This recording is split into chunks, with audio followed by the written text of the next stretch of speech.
El día de hoy trataremos la disolución de una unión marital de hecho. Somos el grupo de trabajo B03 integrado por Carlos Montaño, David Sepúlveda, Daniel Sánchez Flores, Lina Londoño y Sebastián Peñamata. Este trabajo se hace en el marco de la materia Derecho de Familia y Sucesiones dirigida por el docente Celso Jaime Ramírez Rojas. Hola, mi nombre es Carlos Montaño. En este video, junto con mis compañeros, vamos a hablar sobre un caso en el área del derecho de familia, específicamente sobre la custodia de menores y la separación de bienes dentro de una unión marital de hecho.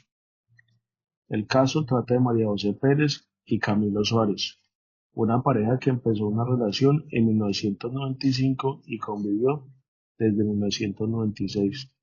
Durante su vida juntos compraron una casa en Chía, una finca, un vehículo, amolaron las propiedades y formaron un hogar. De esa unión nacieron dos hijos, Antonio de 6 años y Ángela de 5 años.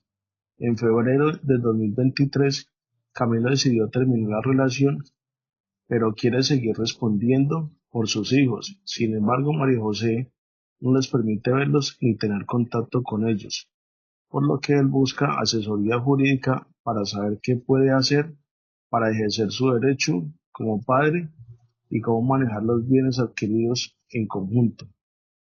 En este video vamos a explicar cuáles son las opciones legales que tiene para resolver este conflicto familiar. Tal como se advirtió con anterioridad, los problemas principales es la custodia y régimen de visitas de los padres a los menores y la división de los bienes que se lograron conseguir durante la unión marital de hecho. Así pues, lo primero que vamos a analizar es el usufructo de estos bienes. Importante decir que solamente nos referimos a bienes inferiores a los 250 salarios mínimos mensuales legales vigantes. Ahora bien, las preguntas que hay que hacerse al respecto es, ¿los padres pueden usufructar estos bienes o caen en alguna de las excepciones contempladas en el artículo 2820 de 1974? Así pues, estas excepciones son que los bienes sean producto del trabajo del menor o del hijo, que los bienes testados estén condicionados, es decir, que se diga que no pueden ser usufructuados por los padres, o que el legado haya sido indirecto hacia el hijo eh, debido a indignidad de el padre a recibir ese legado, ¿sí?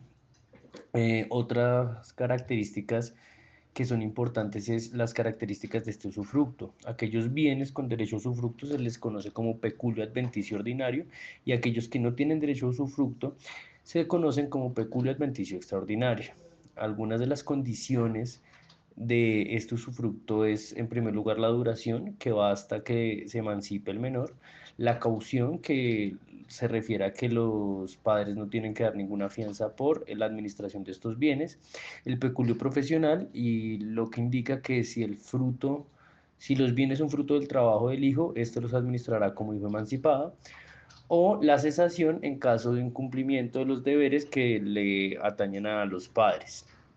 Asimismo, pues tenemos que ver la responsabilidad de los padres que usufructúan de los bienes. Entonces, los padres responderán por el deterioro patrimonial de estos bienes en caso que se pruebe culpa o dolo en su administración.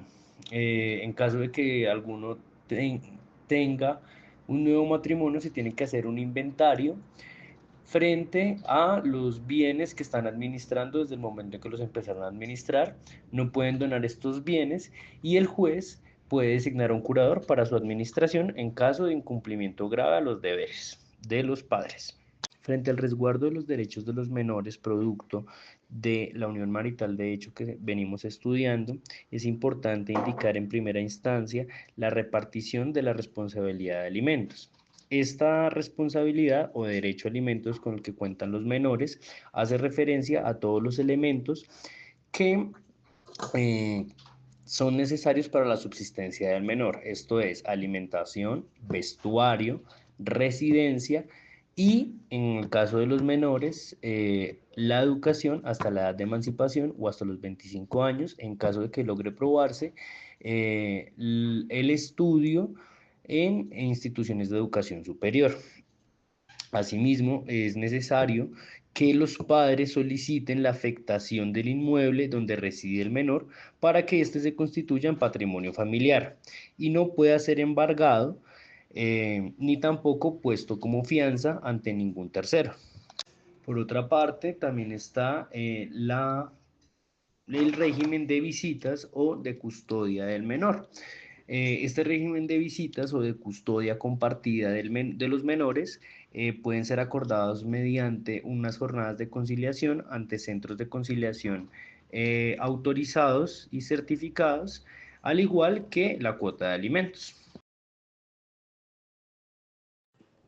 La conciliación es un mecanismo alternativo de solución de conflictos, regulado en Colombia por la Ley 640 de 2001, mediante el cual dos o más personas gestionan por sí mismas la solución de sus diferencias con la ayuda de un tercero neutral llamado conciliador. Este conciliador facilita el diálogo entre las partes en conflicto para que ellas mismas encuentren una solución. Su función principal es promover fórmulas de acuerdo, escuchar ambas partes en igualdad de condiciones y proponer alternativas que les ayuden a llegar a una solución satisfactoria y voluntaria. Las características principales de la conciliación es que es voluntaria, ya que las partes deciden libremente acudir a este proceso, es extrajudicial. Los procesos de conciliación no suponen etapas obligatorias ni instancias. Las pruebas no requieren de formalidades propias del proceso judicial, dado que no existe un juez que les tenga que dar mérito, y la participación activa de las partes hacen de la conciliación un proceso informal y práctico donde se llegará a un acuerdo según la voluntad de las mismas. Llegar a un acuerdo no es obligatorio.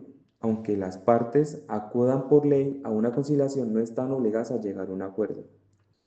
Por último, busca preservar la comunicación y el respeto entre las partes.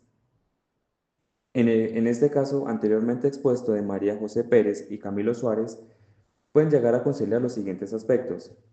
Respecto a la custodia y régimen de visitas de los hijos. El régimen de visitas es un derecho que tiene Camilo, protegido por la Constitución Política de Colombia y el Código de Infancia y Adolescencia. Negar este derecho sin orden judicial es ilegal y puede acarrear sanciones para María Pérez. Por otro lado, las consecuencias que tiene María, si continúa negando las visitas, puede generar multas, pérdida de custodia o sanciones penales por desacato si hay orden judicial incumplida. De igual forma, si María no asiste a la conciliación o no acepta, Camilo puede solicitar que el defensor de familia fije visitas provisionales o presentar demanda ante un juez de familia para que defina el régimen de visitas y custodia. Y por último, el juez decidirá bajo el principio de interés superior del menor. Cabe resaltar que la patria potestad no es negociable, pero sí se puede conciliar sobre la custodia, el régimen de visitas y la cuota alimentaria. Esta conciliación se lleva a cabo ante un centro de conciliación o el Instituto Colombiano de Bienestar Familiar, ya que es una entidad estatal colombiana encargada de proteger y promover los derechos de la primera infancia, la adolescencia y la juventud, o un defensor de familia. También se puede conciliar la cuota alimentaria. Se puede acordar el monto, forma, periodicidad de pago para garantizar el bienestar de los menores. Cabe resaltar que la cuota alimentaria se determinará según los ingresos del obligado, las necesidades del menor y la capacidad económica de ambos padres. De igual forma, se puede conciliar los bienes adquiridos en conjunto. En este caso, ya que no hay matrimonio, se presume una sociedad patrimonial de hecho, y se puede conciliar la liquidación de la sociedad patrimonial, es decir, cómo se repartirán la casa, finca, vehículo y demás bienes.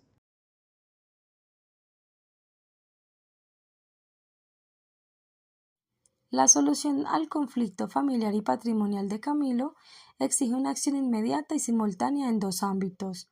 Nuestra recomendación central es agotar sin dilación el mecanismo de la conciliación obligatoria para ambas cuestiones del conflicto. Este es el primer paso que exige la ley. ¿Por qué actuar así?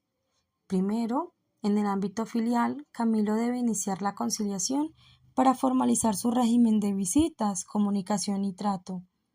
Su derecho como padre, en ejercicio de la patria potestad, no puede ser negado unilateralmente, pues el interés superior de sus hijos demanda su presencia. Si no hay acuerdo, la respuesta a qué debe hacer para ver legalmente a sus hijos será presentar una demanda de regulación de visitas para que sea el juez de familia quien fije el cronograma que garantice el contacto con Antonio y Ángela.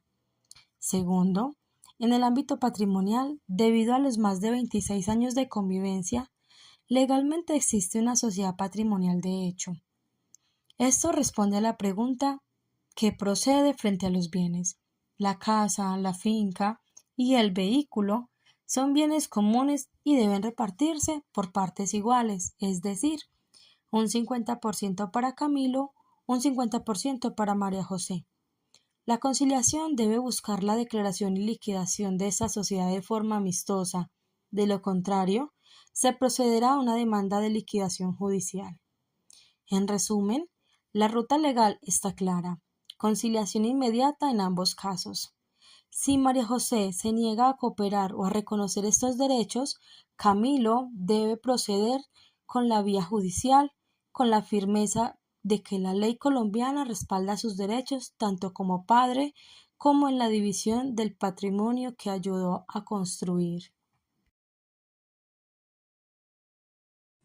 Para el cierre, como primera medida en el caso de los hijos, la ley habla de responsabilidad parental compartida. No es una decisión unilateral. La prioridad absoluta son los derechos de los niños, incluyendo mantener el vínculo con los dos padres.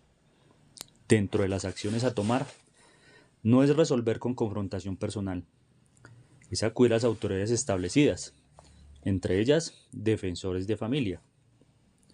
Por último, los activos comprados durante el matrimonio forman una sociedad conyugal y esta debe ser disuelta y liquidada legalmente, con una división general entre ambas partes.